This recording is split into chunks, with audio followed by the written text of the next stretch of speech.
It is a kind of story that makes you sit down and ask yourself how a country with one of the largest militaries in Africa is still losing soldiers to terrorists in 2026.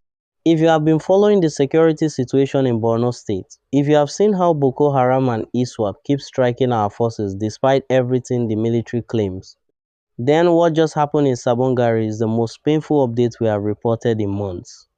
The headline you saw is not clickbait. Boko Haram just overrun a Nigerian army base in Borno. Soldiers killed. Gun trucks destroyed.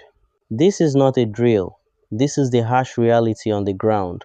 We are broadcasting this heartbreaking update today, and what unfolded in Sabongari is the kind of news that makes you question everything.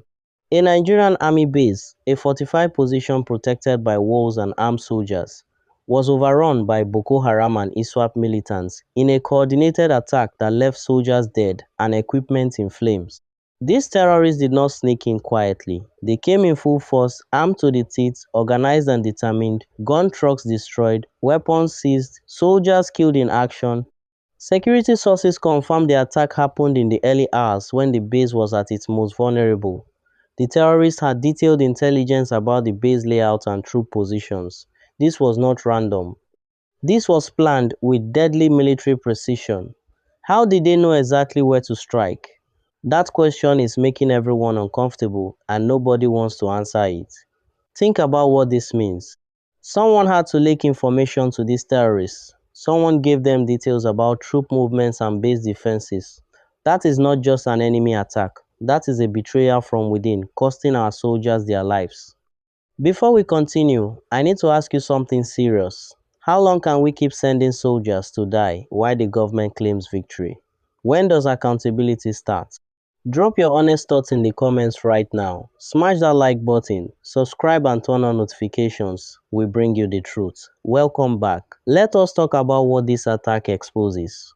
For years, officials told us the war against Boko Haram is almost won. But Sabongari tells a different story. Boko Haram and ISWAP are not finished. They are not weakened.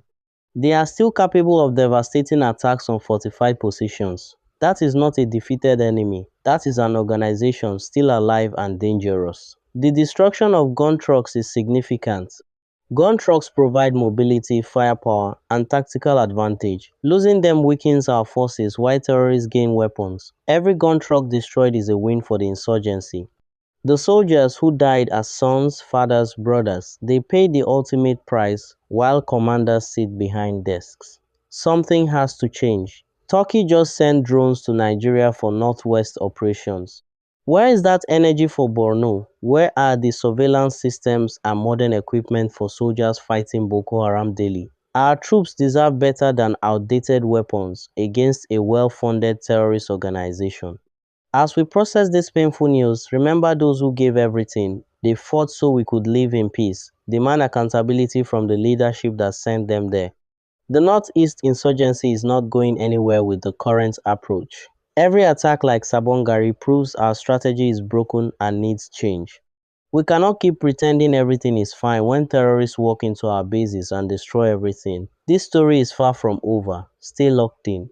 The Nigerian military owes the families of fallen soldiers honest answers about what went wrong in Sabongari. How was security breached? Who gave the terrorists information? Why was the base left so vulnerable?